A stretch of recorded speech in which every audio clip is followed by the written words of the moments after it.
पाकिस्तान ने ईरान पर जवाबी हमला कर दिया है। बलोचिस्तान स्ट्राइक्स के बाद हमने देखा था कि पाकिस्तान ने यह फैसला किया था कि ईरान को रिस्पॉन्ड बैक किया जाएगा और पाकिस्तान ने वो करके दिखाया है। पाकिस्तान ने अपने फाइटर जेट्स को यूज किया है इस हमले में और ईरान के अंदर घुसकर स्ट्राइक्स किए हैं। आज की इस वीडियो में हम इसकी सारी डिटेल्स देखेंगे कि पाकिस्तान ने किस तरह इस मिशन को कैरी किया है। एक एक तफसील आज हम आपको देंगे।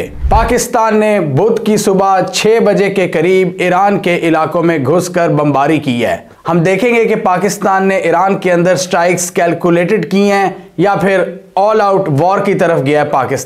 पाकिस्तान ने ईरान का जो प्रोविंस है सिस्तान बलोचिस्तान, उसके इलाके सारवान के अंदर एयर स्ट्राइक्स की हैं अपने फाइटर जेट्स को यूज करते हुए।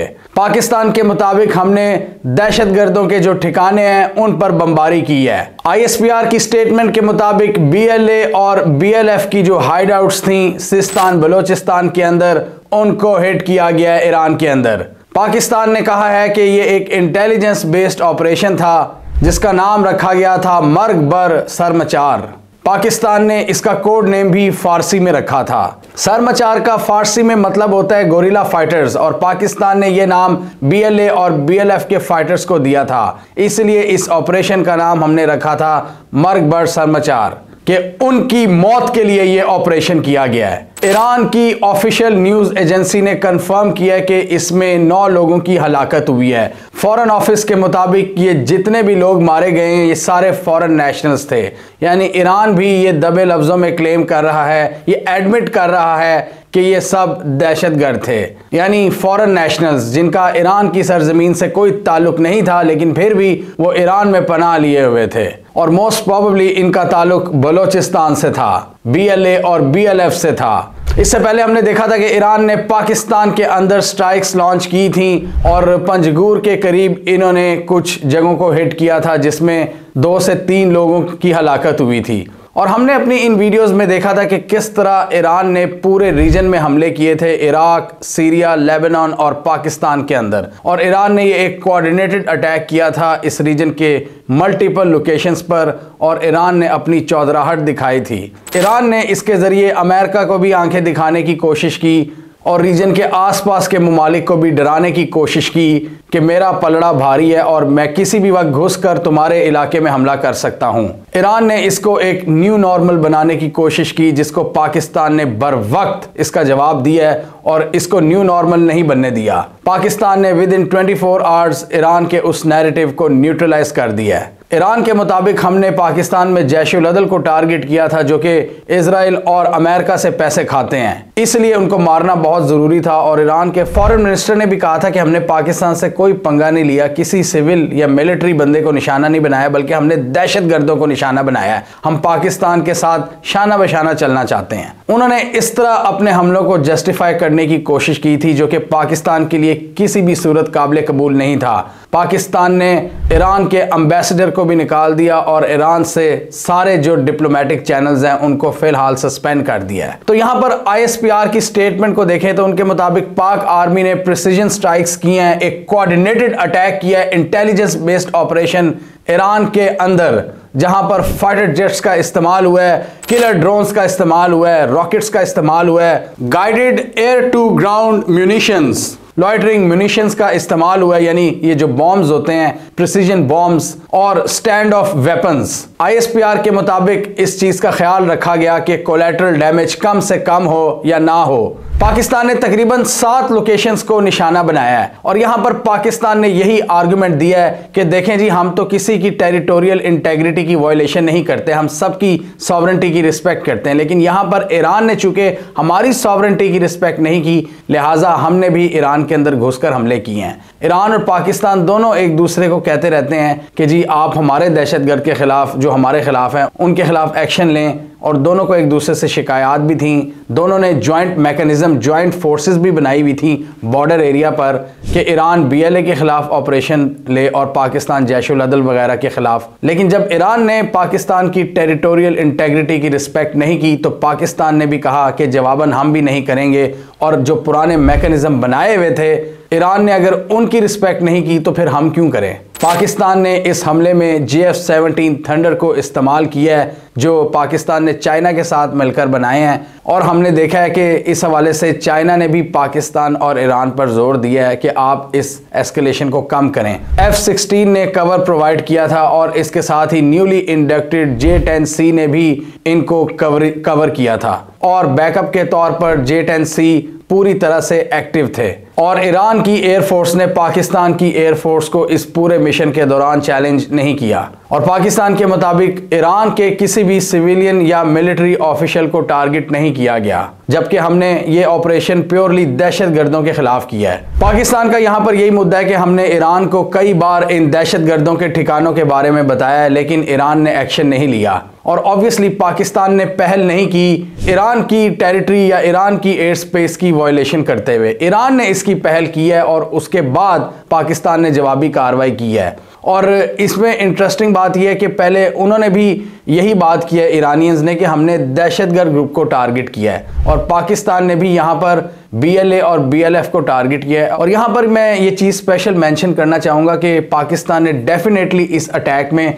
बड़ा एक कैलकुलेटेड तरीके से पाकिस्तान ने चीज़ों को कैरी किया है। जैसे कि मैंने पिछली वीडियो में कहा था कि पाकिस्तान को रिस्पांस ज़रूर देना चाहिए, क्योंकि कोई प्रेसिडेंट सेट नहीं होना चाहिए कि कोई भी मुल्क आपके हाँ आकर बमबारी कर दे। तो ये बहुत ज़रूरी था कि जवाब दिया जाता, लेकिन वो जवाब बहुत कैलकुलेटेड होना चाहिए था और पाकिस्तान ने बिल्कुल सही और एक मेजर रिस्पांस दिया है। पाकिस्तान ने कहा है कि हमने स्ट्राइक्स की हैं तो सिर्फ दहशतगर्दों के ठिकानों पर की है और हम उम्मीद करते हैं कि ईरान हमसे आइंदा ताउन करेगा और जो पहले आपने जॉइंट टास्क फोर्सेस बनाई हुई हैं उनके तहत चलेगा और मिलकर हम दहशतगर्दों के खिलाफ कार्रवाइयाँ करेंगे। ये एक मुश्तरका मसला है। पाकिस्तान ने कहा कि ईरान हमारा ब्रदरली इस्लामी मुल्क है और हमें मिलकर चलना चाहिए इस तरह के मसलों को हल करते हुए। पाकिस्तान ने BLA और BLF मिलिटेंट्स के नाम भी बताए हैं, जिसमें नोटोरियस दोस्ता चेयरमैन बज्जर सौगात, साहिल शफक, असगर बशाम और वजीर वजी।